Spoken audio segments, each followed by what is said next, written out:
This is ZTE Axon 30, and today we would like to demonstrate how you can add numbers to the keyboard on this device.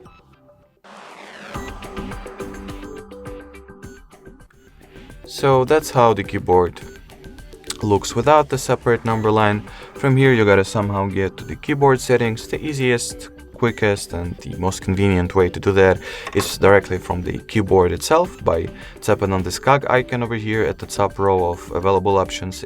If the icon of gear of cog is not present over here, just tap on these three horizontal dots, expand the available keyboard options menu, and well, in here you will be definitely able to find it. So once we've successfully got ourselves to the Gboard keyboard settings page, you gotta enter the preferences category, and all that it's left to do is to turn on the number row toggle.